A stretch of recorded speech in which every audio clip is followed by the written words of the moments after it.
Ma'am, मेरे periods बहुत irregular हैं। मेरा वेट काफी तेजी से बढ़ रहा है। मैं 2-3 साल से ट्राई कर रही हूँ लेकिन कंसीव नहीं हो पा रहा। जी, कुछ इस तरह के क्वेश्चंस लेके पेशेंट्स ओपीडी में आते हैं। तो अस्सलाम वालेकुम एवरीवन, मैं हूँ doctor M Sheikh, obstetrician and gynaecologist, और आज हम बात करने वाले हैं पीसीओडी या पीसीओएस के बारे में। तो पीसीओएस एग्जैक्टली होता क्या है? पीसीओएस या पीसीओडी का मतलब है पॉलीसिस्टिक ओवेरियन डिसीज या फिर पॉलीसिस्टिक ओवेरियन सिंड्रोम। तो देखिए, पॉली यानी बहुत सारे, सिस्टिक यानी फ्लूइड से भरी हुई गांठ। ओवरी में काफी सारे फ्लूइड से भरी हुई गांठें हो जाती है, इसीलिए इस डिसीज का नाम है पॉलीसिस्टिक ओवेरियन डिसीज। पीसीओडी का मोस्ट कॉमन एज है 15 से 25 ईयर, यानी ये मोस्टली यंग फीमेल्स में पाया जाता है, जिसमें से 20 to 25% female reproductive age group की होती हैं, यानी माँ बनने वाली एज ग्रुप, और 10 में से 6 लड़कियां टीनेज होती हैं। हर 10 में से एक वुमेन को इंडिया में पीसीओडी है, जिसमें से 80% ओबीज वुमेन है और बहुत सारों को थायराइड डिसऑर्डर भी होता है। ये डिसीज इतनी कॉमन है, फिर भी 65% ऑफ वुमेन को पता ही नहीं होता है कि पीसीओडी या पीसीओएस क्या है।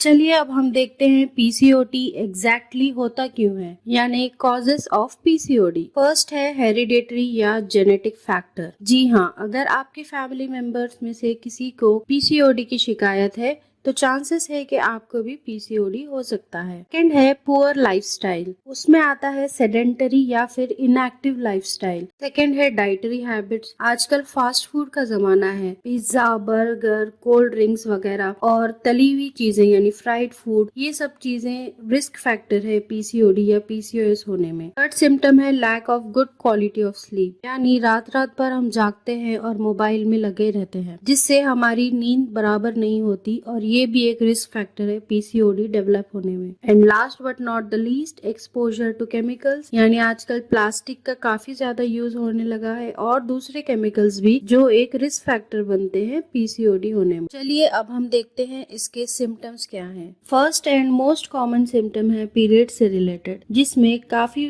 फीमेल्स को डिफरेंट इश्यूज होते हैं, जैसे कि कुछ फीमेल्स को डिलेड पीरियड होते हैं, कुछ फीमेल्स को बहुत ही कम स्कैंटी या फिर सिर्फ स्पॉटिंग होती है, और कुछ फीमेल को 2-3 महीने या उससे ज्यादा पीरियड्स ही नहीं आते हैं, या कुछ फीमेल्स को हर 15 दिन में पीरियड्स आते हैं। तो ये सारी पीरियड्स की इरेगुलरिटीज पीसीओडी में कॉमन होती है, जो कि 70% ऑफ फीमेल्स में दिखती है। सेकेंड सिम्टम है मेल पैटर्न हेयर, यानी एक टकले इंसान को आप इमेजिन कर लीजिए, उस तरह के हेयर एक पीसीओडी के पेशेंट में होते हैं, यानी जहां बाल होना चाहिए यानी सिर पे, वहां बाल नहीं होते, या हेयर लॉस काफी ज्यादा होता है, और जहां नहीं होना चाहिए जैसा फेशियल हेयर यानी चिन हो गया या फिर अपर लिप हो गया या साइड में काफी ज्यादा हेयर ग्रोथ हो जाती है। इसे हम मेडिकल टर्म में कहते हैं हार्स्यूटिज्म, यानी abnormal hair growth. Next symptom है वेट गेन। जी हाँ, 50% ऑफ पेशेंट को वेट गेन होता है, या फिर वो वेट लॉस करना चाहती है लेकिन उनको बहुत मुश्किल होती है वेट कम करने में, और मोस्टली उनका बीएमआई होता है 25 kg पर मीटर स्क्वायर से ज्यादा, जो कि ओवरवेट की कैटेगरी में आता है। बीएमआई यानी बॉडी मास इंडेक्स, इसका वीडियो हमने डिटेल में बनाया है, डिस्क्रिप्शन बॉक्स में इसका लिंक दिया गया है, आप चेक कर सकते हैं। नेक्स्ट सिम्टम है एक्ने या फिर पिंपल्स। ये भी पीसीओएस का काफी कॉमन सिम्टम है।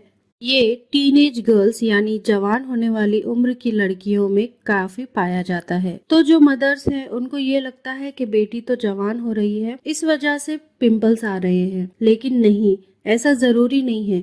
वो भी एक वजह हो सकती है, लेकिन एटलीस्ट आपको एक बार अपने गायनेकोलॉजिस्ट से चेकअप करा लेना चाहिए, ताकि आप पीसीओडी को मिस ना कर दे। कुछ फीमेल्स में हाइपर पिगमेंटेड पैचेस होते हैं, जैसे कि nap of neck, under arms और ब्रेस्ट के नीचे। नेक्स्ट सिम्टम है infertility. Mostly married female infertility की कंप्लेन लेकर आती हैं। तो मैरिड फीमेल ये क्वेश्चन लेकर आते हैं कि हम 2-3 साल से ट्राई कर रहे हैं लेकिन प्रेगनेंसी नहीं ठहर रही। नेक्स्ट सिम्टम है क्वालिटी ऑफ स्लीप। क्या आपने कभी नोटिस किया कि आपको रात में नींद नहीं आती है या दिन में ज्यादा नींद आती है या टेंशन, एंजाइटी या फिर डिप्रेशन होता है? ये सारी सिम्टम्स आपको एक वार्निंग साइन देती हैं कि आप अपने गायनेकोलॉजिस्ट से कंसल्ट करें कि अगर आपको पीसीओडी है या नहीं। So that's it for the video. Thanks for watching.